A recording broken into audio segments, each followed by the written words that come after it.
Namaku Sulastri, biasa dipanggil Embok Lastri. Aku berusia 53 tahun dan sekarang ini aku sudah berstatus sebagai janda dengan 2 putra.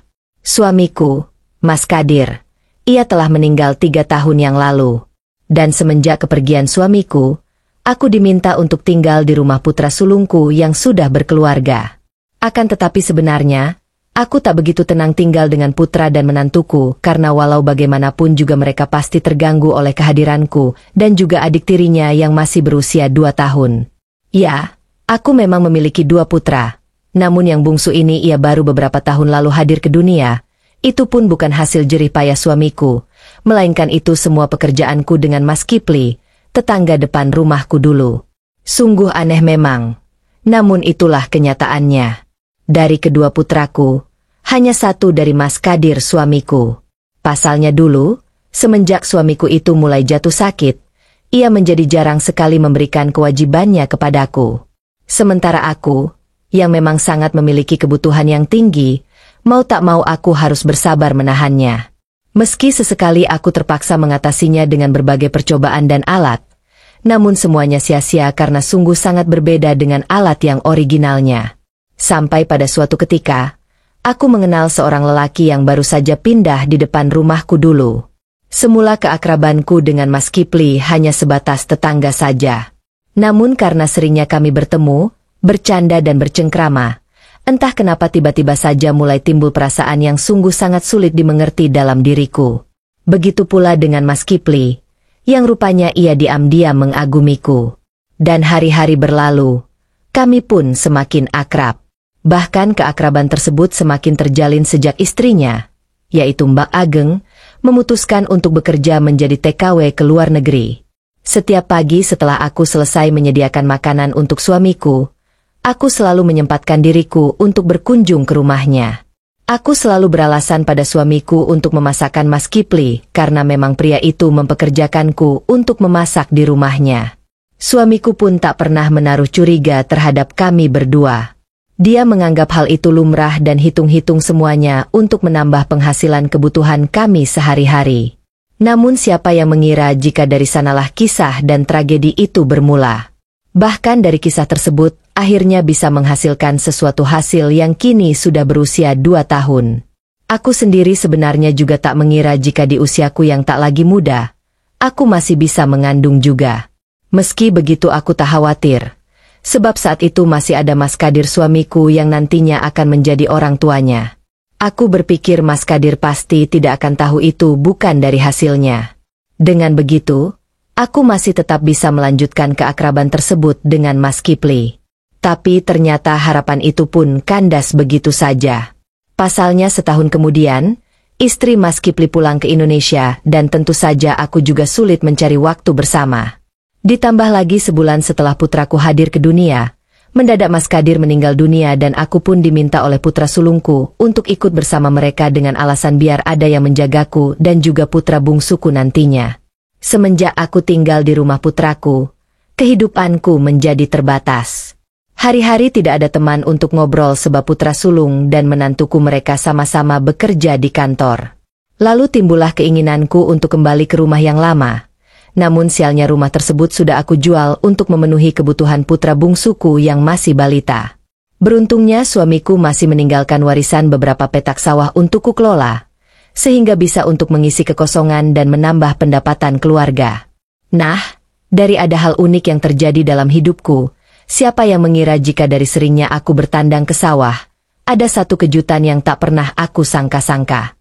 Pada pagi itu, tepat jam 8 pagi, setelah putra sulung dan menantuku berangkat kerja, aku pun menyiapkan bekal untukku makan di sawah nantinya.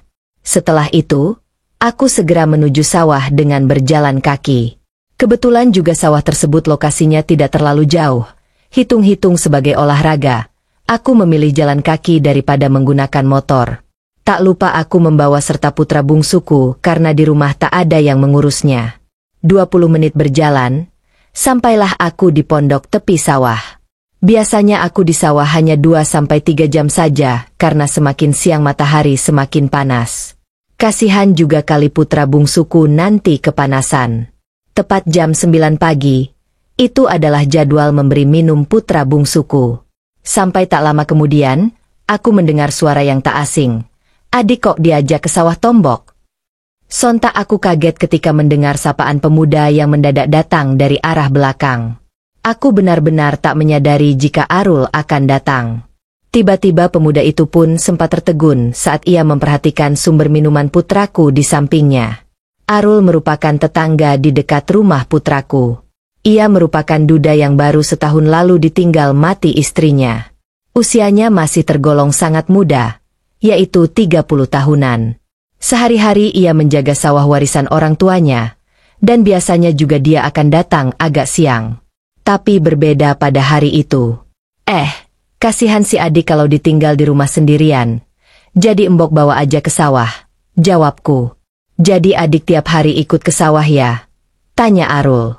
Mau gimana lagi, orang di rumah semua pada sibuk kerja, jawabku. Ia mematung di sampingku, sesekali perhatiannya tertuju kepada putra bungsuku yang masih sibuk minum. Kok kamu bengong, Rul? Tanyaku membiarkan fokusnya. Spontan saja Arul kaget mendengar pertanyaanku. Enggak kok, itu si adik cakep banget ya, jawabnya dengan grogi sambil berpura-pura menghibur putraku. Yang cakep anakku, jawabku. Apa yang lainnya emang, Rul? Tanyaku yang membuatnya kembali canggung. Lainnya juga cakep, ujarnya dengan tiba-tiba mencubitku dengan lembut. Yang sopanlah, Rul, hardiku. Ya gimana ya mbok? Ucapnya tapi fokusnya masih tetap ke tempat yang semula. Gimana apanya, Rul? Tanyaku. Makanya kamu cepat-cepat cari istri sana, ujarku. Cari di mana toh? Embok? Emang ada yang mau sama saya? Sahutnya. Saya kan cuma petani biasa, tambahnya. Entah kenapa, saat mendengar penuturannya, aku justru merasa iba. Jangan pesimis gitu loh, Rul. Yang penting kan ada niat dulu, lagi pula kamu kan masih muda, ucapku. Sejenak Arul terdiam, sementara putra bungsuku yang sedari tadi sibuk sendiri rupanya sudah terlelap. Akhirnya dengan ragu, aku pun membereskan gelas minumannya. Anakku niat si Adambo. Tapi sama siapa coba, ucapnya. Dalam hatiku terbesit, sebenarnya kalau saja Arul memilihku, aku akan antusias menerimanya. Sebenarnya dari lubuk hatiku, aku juga sempat naksir saat pertama kali kami berjumpa. Ia masih muda dan tentu saja lebih lama. Hehehe. Tapi aku juga harus sadar diri. Lagi pula aku ini wanita yang sudah tua. Mana mungkin ia akan memilihku. Kamu harus membuka pintu hatimu. Hidup masih terus berjalan. Yang sudah gak ada, ya biar gak ada. Kamu harus bisa menatap masa depan, ucapku menasehatinya. Sebenarnya aku juga inginnya begitu, Embok. Tapi kira-kira kalau aku naksir ya sama Embok gimana? Ucapnya dengan tersenyum penuh arti. Dan tentu saja, aku kaget luar biasa mendengarnya. Loh kok malah simbok sih, Rul? Embok ini kan udah mau expired, alias udah tuir. Apa yang diharapkan dari Embok? Yang ada nanti kamu malah nyesel loh. Jawabku menolak. Sebenarnya aku pun senang mendengarnya. Ya itu sih kalau simboknya bisa juga. Kalau aku sih bisa-bisa saja, ucapnya. Kamu ngelantur aja ngomongnya. Ya udah Embok pulang dulu ya, Rul. Aku pun berpamitan sembari mengambil bekalku di pondok. Tapi mendadak ia hendak membuat rangkulan. Kenapa sih, Rul? Ucapku sambil berusaha meninggalkannya. Tolong dipikir lagi ucapanku tadi yang Embok, ucapnya. Sementara itu, aku terus saja menjauh tanpa menjawabnya.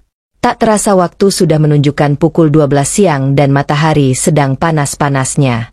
Sesampainya di rumah, anak sulung dan menantuku juga masih belum pulang dari kantornya.